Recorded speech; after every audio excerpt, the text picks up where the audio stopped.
नमस्कार दोस्तों, स्वागत है आपका आज के मुख्य समाचार में, जिसमें सबसे पहली बड़ी खबर में आपको बताएंगे कि राहुल गांधी का मोदी सरकार पर बड़ा आरोप। कहा, प्रधानमंत्री मोदी चीन को हमारी जमीन से बाहर निकालने की जिम्मेदारी से इनकार कर रहे हैं। इसी के साथ दूसरी बड़ी खबर में आपको बताएंगे कि कांग्रेस नेता रणदीप सिंह सुरजेवाला का बड़ा आरोप सामने आया है। मुट्ठी भर कंपनियों के हाथ खेती के पूरे तंत्र को बेचना चाह रही है भाजपा सरकार, ये बड़ा आरोप लगा दिया है कांग्रेस पार्टी के बड़े नेता ने। और तीसरी बड़ी खबर में आपको बताएंगे कि किसान इस वक्त मोदी सरकार के खिलाफ जबरदस्त विरोध कर रहे हैं और गिरफ्तारी देने के लिए केंद्रीय जेल गुरदासपुर के बाहर पहुंच चुके हैं किसान। जी हां दोस्तों, हर एक खबर की गहराई में आपको ले जाएंगे, लेकिन उससे पहले अगर आपको भी ऐसा लगता है कि मोदी राज में अर्थव्यवस्था चौपट हो चुकी है तो आप अभी इस वीडियो को लाइक कीजिए और इस लाल बटन को दबा के इस चैनल को फ्री में सब्सक्राइब करके घंटी बजाइए और कमेंट में लिखे जय हिंद। दोस्तों, रुक करते हैं तमाम बड़ी खबरों की तरफ। राहुल गांधी का बड़ा आरोप। कहा, प्रधानमंत्री मोदी चीन को हमारी जमीन से बाहर निकालने की जिम्मेदारी से इनकार कर रहे हैं। जी हां दोस्तों, भारत चीन सीमा विवाद को लेकर एक बार फिर राहुल गांधी ने प्रधानमंत्री नरेंद्र मोदी पर निशाना साधा है। उन्होंने आरोप लगाया कि पीएम और भारत सरकार ने चीन को हमारी जमीन से बाहर निकालने के लिए जिम्मेदारी लेने से इनकार कर रहे हैं। राहुल गांधी ने ट्वीट करते हुए कहा, चीन से सिर्फ मार्च 2020 वाली यथास्थिति की बहाली की चर्चा होनी चाहिए। पीएम और भारत सरकार चीन को हमारी जमीन से बाहर निकालने के लिए जिम्मेदारी लेने से इनकार कर रहे हैं, बाकी सभी चर्चा बेकार है। इससे पहले भी राहुल ने सरकार पर सवालिया लहजे में निशाना साधा। उन्होंने ट्वीट किया, चीन ने हमारी जमीन ले ली है, भारत सरकार इस कब वापस लेने की योजना बना रही है या फिर इसे एक्ट ऑफ गॉड बताकर छोड़ा जा रहा है। बता दें कि भारत और चीन के बीच बीते दिनों में कई चर्चाएं बैठक हुई हैं। गुरुवार को रूस में भारत के विदेश मंत्री एस जयशंकर और चीन के विदेश मंत्री वांग यी के बीच चर्चा हुई। इससे पहले रक्षा मंत्री राजनाथ सिंह और चीनी के रक्षा मंत्री के बीच भी बैठक हो चुकी है। इसके अलावा दोनों देशों के बीच कमांडर लेवल की बातचीत हुई है। गौरतलब है कि कांग्रेस नेता राहुल गांधी कोरोना वायरस के बढ़ते मामलों,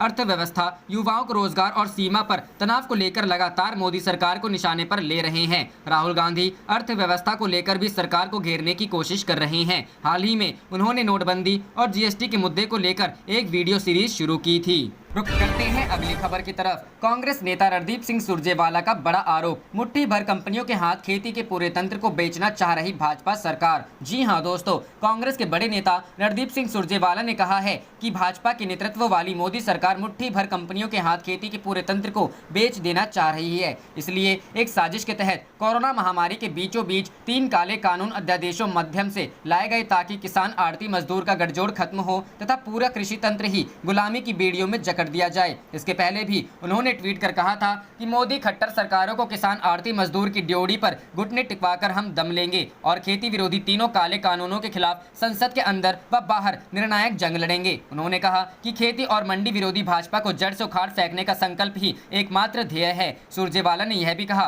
कि भाजपा ने देश और हरियाणा में किसानों का नाम लेकर सरकार बनाई। अब भाजपा जजपा किसानों का खून बहा रही है, ये सरकार के कफन में कील साबित होगा। रुख करते हैं अगली खबर की तरफ। गिरफ्तारी देने के लिए केंद्रीय जेल गुरदासपुर के बाहर पहुंचे किसान। जी हां दोस्तों, गिरफ्तारी देने के लिए किसानों का एक दल गिरफ्तारी देने के लिए केंद्रीय जेल गुरदासपुर में पहुंचा तथा रोष प्रदर्शन किया। संघर्ष कर रहे किसान संघर्ष कमेटी की ओर से गुरप्रीत सिंह, रणबीर सिंह डुग्गरी, गुरप्रताप सिंह, कुलबीर सिंह कहलो के नेतृत्व में केंद्रीय जेल के बाहर धरना दिया गया। धरने को संबोधित करते हुए संगठन के प्रांतीय नेता सविंदर सिंह, रचपाल सिंह, सोहन सिंह, हरविंदर सिंह ने कहा कि खेती ऑर्डिनेंस के खिलाफ 4 दिन से जेल भरो मोर्चा डीसी कार्यालय के समक्ष चल रहा था। किसान रोज गिरफ्तारी देने के लिए अपने जत्थे पेश करते, मगर केंद्र की मोदी सरकार व पंजाब की कैप्टन सरकार ने किसानों को गिरफ्तार करने से हाथ खड़े कर दिए हैं। उन्होंने कहा कि अगर सरकार के पास जेलों में रखने की जगह नहीं है तो किसान मजदूरों के लिए अस्थायी जेल तैयार की जाए। रुख करते हैं अगली खबर की तरफ। सिंधिया की सभा में हंगामा, जमकर नारेबाजी, भाषण रोक मंच से नीचे उतरे और भीड़ में जाकर लिया ज्ञापन। जी हां दोस्तों,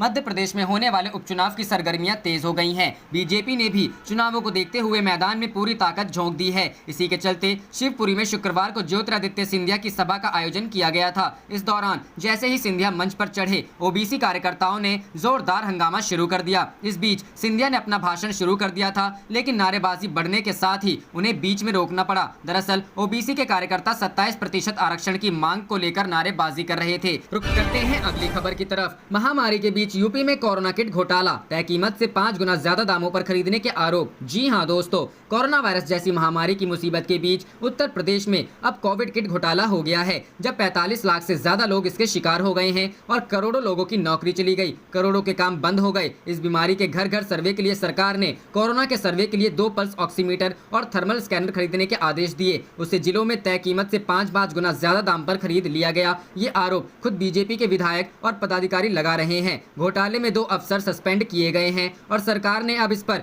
एसआईटी की जांच बिठा दी है। सुल्तानपुर से बीजेपी विधायक देवमणि त्रिवेदी ने मुख्यमंत्री योगी आदित्यनाथ को लिखकर इस संबंध में शिकायत की थी। त्रिवेदी ने एनडीटीवी से कहा, यहाँ का और इस बहाने से और जिलों में या पूरे उत्तर प्रदेश में जहाँ पर यह हुआ होगा, जहाँ पर ज्यादा अमाउंट का डोंगर लगा है, उस सबको फिर से रिफंड होना पड़ेगा, क्योंकि ये तो हमारी सरकार ही घोटालों और गुंडागर्दी के खिलाफ आई है। वहीं मामले में भ्रष्टाचार का आरोप झेल रही सुल्तानपुर की डीएम श्री इंदुमती ने अपने बचाव में कहा है कि मुझ पर लगे आरोप गलत हैं और माननीय विधायक ने ना ही मुझसे कभी बात की, ना ही मेरे सीडीओ से तथ्यों की जांच की गई। ये इतना बड़ा आरोप है, वे भी सीधे सीधे जिला प्रशासन की छवि खराब करने के उद्देश्य से किया गया लग रहा है।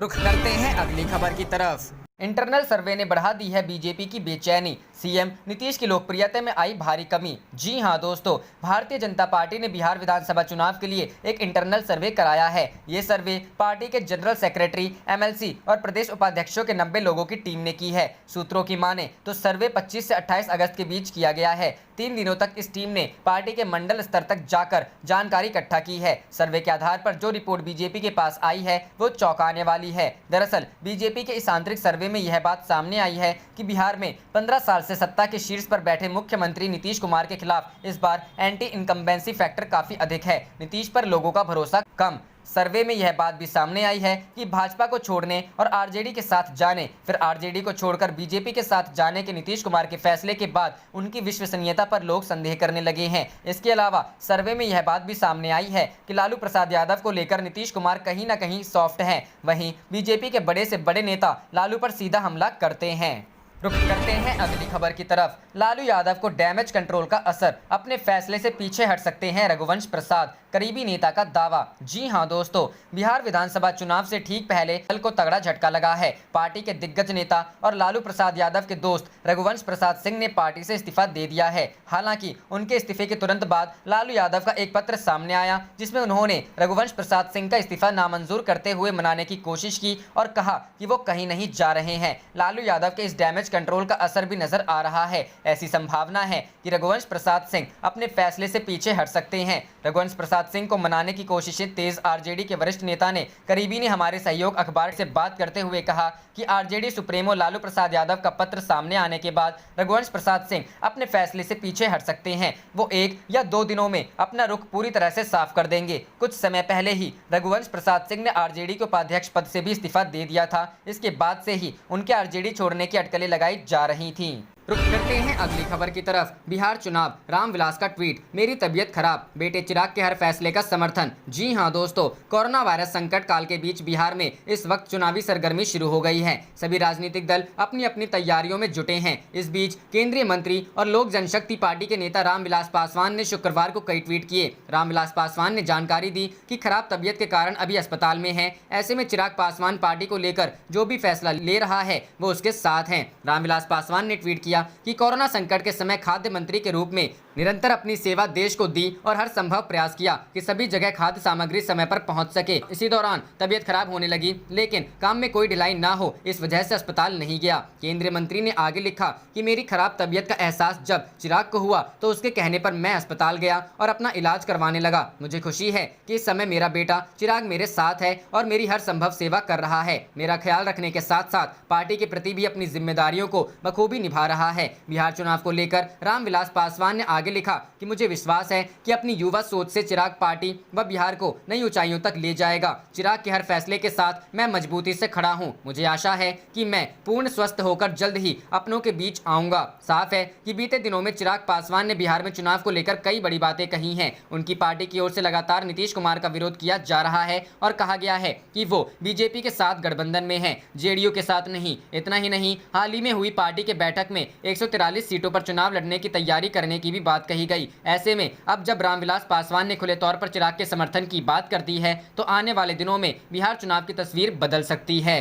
रुख करते हैं अगली खबर की तरफ। कंगना रनौत की कम नहीं हो रही मुश्किलें, मुंबई पुलिस ने शुरू की ड्रग्स कनेक्शन की जांच। जी हां दोस्तों, सुशांत सिंह राजपूत केस में मुखर रहने वाली कंगना रनौत की मुश्किलें कम नहीं हो रही हैं। पहले शिवसेना शासित बीएमसी ने कंगना के दफ्तर को ध्वस्त किया और अब मुंबई पुलिस ने कंगना के खिलाफ ड्रग्स कनेक्शन की जांच शुरू कर दी है। मीडिया रिपोर्ट्स की माने तो महाराष्ट्र सरकार की ओर से मुंबई पुलिस को जांच के आदेश की कॉपी मिल गई है और अब मुंबई पुलिस ने प्रक्रिया शुरू कर दी है। हालांकि अब तक इस बारे में विस्तृत जानकारी नहीं आ पाई है कि मुंबई पुलिस ने इसके लिए कोई स्पेशल टीम बनाई है या फिर मामला नारकोटिक्स विभाग को दिया है। बता दें कि बीते दिनों महाराष्ट्र के गृह मंत्री अमित देशमुख ने अध्ययन सुमन के उस पुराने इंटरव्यू के आधार पर मुंबई पुलिस से जांच कराने की बात कही थी, जिसमें उन्होंने कंगना रनौत पर ड्रग्स लेने के आरोप लगाए थे। महाराष्ट्र के गृह मंत्री अनिल देशमुख ने कहा था, विधायक सुनील प्रभु और प्रताप सरनाइक की अपील पर मैंने विधानसभा में जवाब दिया और कहा कि कंगना रनौत के अध्ययन सुमन के साथ रिश्ते थे, जिसने एक इंटरव्यू में कहा कि वह ड्रग्स लेती हैं और उन्हें भी इसके लिए मजबूर किया। मुंबई पुलिस इसकी जांच करेगी। हालांकि गृह मंत्री का इस बयान पर कंगना ने ट्वीट कर प्रतिक्रिया दी थी और कहा था, प्लीज मेरा ड्रग टेस्ट कीजिए, मेरे कॉल रिकॉर्ड्स की जांच कीजिए। अगर आपको ड्रग्स पेडलर्स को लेकर मुझसे कोई भी लिंक्स मिलता है तो मैं अपनी गलती मान लूंगी और हमेशा के लिए मुंबई छोड़ दूंगी। आपसे मिलने के लिए इच्छुक हूं। गौरतलब है कि कंगना रनौत ने हाल ही में मुंबई की तुलना पाकिस्तान के अवैध कब्जे वाले कश्मीर से की थी, जिस पर सत्तारूढ़ शिवसेना ने नाराजगी जताई थी। शिवसेना नेता संजय राउत और कंगना के बीच काफी बयानबाजी हुई। कंगना ने कहा कि संजय राउत ने उन्हें मुंबई नहीं आने की धमकी दी थी। इसके बाद कंगना केंद्र सरकार द्वारा मुहैया कराई गई वाई श्रेणी की सुरक्षा में मुंबई आई, मगर उनके पहुंचने से पहले बीएमसी ने उनके दफ्तर में तोड़फोड़ कर दी। हालांकि हाईकोर्ट के आदेश के बाद बीएमसी ने कार्रवाई पर रोक लगा दी और अब कंगना इस मामले में मुआवजे की मांग कर रही हैं। रुख करते हैं अगली खबर की तरफ। सुप्रीम कोर्ट ने पूछा, दोषी पाए गए नेताओं को हमेशा के लिए चुनाव लड़ने से कर सकते हैं बैन। जी हां दोस्तों, सुप्रीम कोर्ट ने पंजाब में एक नेता के खिलाफ साल 1983 में दर्ज आपराधिक मामले में 36 साल बाद निचली अदालत द्वारा अभियोग निर्धारित किए जाने पर अचरज व्यक्त करते हुए गुरुवार को कहा कि अभियोजन का यह कर्तव्य है कि मुकदमे की सुनवाई तेजी से हो। शीर्ष अदालत ने सभी हाईकोर्ट से वर्तमान और पूर्व सांसदों विधायकों के खिलाफ लंबित आपराधिक मामलों की और जानकारी मांगी है। न्यायालय को न्याय मित्र ने सूचित किया था कि 4442 मामलों में देश के नेताओं पर मुकदमे चल रहे हैं। इनमें से 2556 आरोपी तो वर्तमान सांसद विधायक हैं। Justice N V Ramana, justice Surya Kant और जस्टिस ऋषिकेश रॉय की बेंच ने अपने आदेश में कहा कि अब हाईकोर्ट्स को 12 सितंबर तक नेताओं के खिलाफ लंबित उन मामलों का विवरण ईमेल के जरिए देना होगा जो भ्रष्टाचार निरोधक कानून, धन शोधन रोकथाम कानून और कालाधन कानून जैसे विशेष कानूनों के तहत लंबित हैं। बेंच वर्तमान और पूर्व सांसदों विधायकों के खिलाफ लंबित मामलों का अवलोकन करेगी और इन मुकदमों की तेजी से सुनवाई के बारे में 16 सितंबर को हाईकोर्ट के चीफ जस्टिसों को आवश्यक निर्देश दे सकती है। रुख करते हैं अगली खबर की तरफ।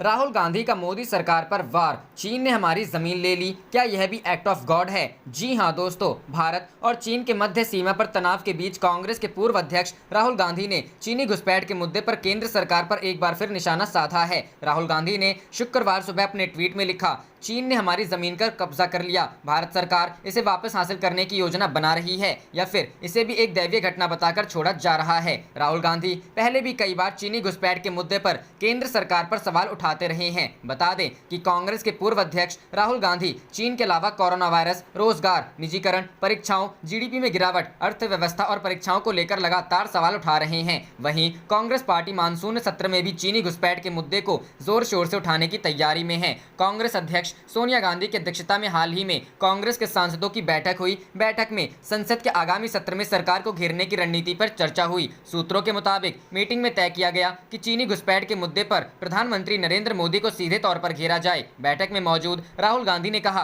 कि सरकार ने अभी तक भारतीय जमीन पर चीनी घुसपैठ की बात नहीं कबूली है, प्रधानमंत्री को इस मामले पर जवाब देना होगा। रुख करते हैं अगली खबर की तरफ। भारत चीन विदेश मंत्रियों की बैठक के बाद बोले ओवैसी, क्या मोदी सरकार ने भारत की जमीन सरेंडर कर दी? जी हां दोस्तों, एआईएमआईएम के प्रमुख और सांसद असदुद्दीन ओवैसी ने भारत चीन सीमा विवाद को लेकर दोनों देशों के विदेश मंत्रियों के बीच हुई बैठक के बाद जारी संयुक्त बयान को लेकर सरकार पर हमला किया है। तनाव को लेकर विदेश मंत्री एस जयशंकर और उनके चीनी समक्ष वांग यी ने मॉस्को में बृहस्पतिवार को बातचीत की। इस बातचीत में तनाव को कम करने के लिए 5 सूत्रीय योजना पर सहमति बनी है। ओवैसी ने सरकार पर निशाना साधते हुए कहा कि क्या मोदी सरकार ने 1000 वर्ग किलोमीटर भूमि पर भारत के अधिकार का समर्पण कर दिया है। विदेश मंत्री ने चीन से अप्रैल से पहले वाली स्थिति में आने के लिए क्यों नहीं कहा। ओवैसी ने शुक्रवार को अपने ट्वीट में लिखा, हमने विदेश मंत्रियों के संयुक्त बयान को देखा है। विदेश मंत्री एस जयशंकर ने चीन से लद्दाख में LAC पर अप्रैल से पहले वाली स्थिति में आने के बारे में क्यों नहीं कहा, या फिर क्या विदेश मंत्री भी अपने बॉस PMO इंडिया से सहमत हैं कि कोई चीनी सैनिक हमारे क्षेत्र में आया ही नहीं। उन्होंने अपने अगले ट्वीट में कहा, क्या मोदी सरकार ने 1000 वर्ग किलोमीटर भूमि पर भारत के अधिकार का समर्पण कर दिया है। चीन चाहता है कि बॉर्डर पर तनाव के बीच निवेश, कूटनीति और बाकी सभी चीजें बनी रहें। भारत को इस पर सहमत नहीं होना चाहिए। रुक करते हैं अगली खबर की तरफ। मीडिया ट्रायल पर भड़का दिल्ली हाईकोर्ट, कहा पत्रकारिता से पहले करे आपराधिक सुनवाई का कोर्स। जी हां दोस्तों, कांग्रेस सांसद शशि थरूर की पत्नी सुनंदा पुष्कर की मौत के मामले में सुनवाई के दौरान दिल्ली हाईकोर्ट ने मीडिया ट्रायल पर नाराजगी जताई है। कोर्ट ने कहा कि लोगों को पत्रकारिता से पहले आपराधिक सुनवाई का कोर्स करना चाहिए। टीवी एंकर अर्नब गोस्वामी और उनके न्यूज चैनल द्वारा की जा रही समानांतर जांच पर कोर्ट ने सवाल उठाया है। दिल्ली हाईकोर्ट ने अर्नब को हिदायत दी है कि वो पत्रकारिता करते समय संयम से काम ले, किसी भी केस को कवर करते समय अपनी भाषा का ध्यान रखे। जस्टिस मुक्ता गुप्ता ने स्पष्ट किया कि कोर्ट किसी भी प्रकार से मीडिया को चुप कराने की कोशिश में नहीं है, लेकिन किसी भी केस की जांच की शुद्धता का ध्यान मीडिया को रखना चाहिए। पत्रकारिता से पहले आपराधिक मुकदमे का कोर्स करना चाहिए, उसके बाद ही पत्रकारिता करनी चाहिए। कोर्ट का कहना है कि जब पुलिस द्वारा जांच शुरू कर दी जाती है तो मीडिया समानांतर जांच नहीं कर सकता। कोर्ट ने साल 2017 के निर्देश का हवाला देते हुए इस बात को स्पष्ट किया कि मीडिया किसी भी आरोपी को दोषी करार नहीं दे सकता, न ही किसी आरोपी के दोषी होने पर जोर नहीं दे सकता। जोर ही दे सकता है जिस केस में ट्रायल चल रहा है, उस केस को मीडिया को बहुत ही सावधानी पूर्वक कवर करना चाहिए। रुक करते हैं अगली खबर की तरफ। भारतीय रेलवे ने 400% बढ़ाया प्लेटफॉर्म टिकट का दाम, अब यात्रियों को चुकाने होंगे इतने पैसे। जी हां दोस्तों, दक्षिण पश्चिमी रेलवे ने गुरुवार को प्लेटफॉर्म टिकटों की कीमत में 400% की वृद्धि करने की घोषणा की। दक्षिण पश्चिम रेलवे का कहना है कि इस कदम से रेलवे प्लेटफॉर्मों पर भीड़ बढ़ने को रोका जा सकेगा। चुने हुए रेलवे स्टेशनों पर टिकट की कीमत 10 रुपए से 50 रुपए की गई है। एक विज्ञप्ति में दक्षिण पश्चिमी रेलवे ने कहा है कि प्लेटफॉर्म टिकटों की कीमत में अस्थायी वृद्धि की गई है। नई दर Veera Sangolli Rayanna city railway station, Bengaluru छावनी और यशवंतपुर रेलवे स्टेशनों पर लागू होगी। 12 सितंबर से बेंगलुरु डिवीजन से 7 जोड़ी ट्रेन सेवाएं शुरू की जाएंगी। यह पहले से ही जारी विशेष ट्रेन सेवाओं के अतिरिक्त होंगी। दक्षिण पश्चिम रेलवे का मानना है कि प्लेटफॉर्मों पर भीड़ रोकने के लिए आगंतुकों के प्रवेश पर प्रतिबंध लगाना जरूरी है। यह कोविड-19 के फैलने पर रोक लगाने में भी मददगार होगा। पुणे में प्लेटफॉर्म टिकट की कीमत 50 रुपए। रेलवे प्लेटफॉर्म टिकट की दरों को कोरोना वायरस महामारी के शुरुआती दिनों से ही नियंत्रित करता आया है। इससे पहले पुणे रेलवे डिवीजन ने कोरोना वायरस महामारी को देखते हुए प्लेटफॉर्म टिकट की कीमत को बढ़ाकर 50 रुपए कर दिया था। इस संदर्भ में रेलवे प्रवक्ता ने सफाई देते हुए कहा कि पुणे जंक्शन द्वारा प्लेटफॉर्म टिकट की कीमत 50 रुपए रखने का उद्देश्य अनावश्यक रूप से स्टेशन पर आने वाले लोगों पर रोक लगाना है। इससे सोशल डिस्टेंसिंग का पालन किया जा सकेगा।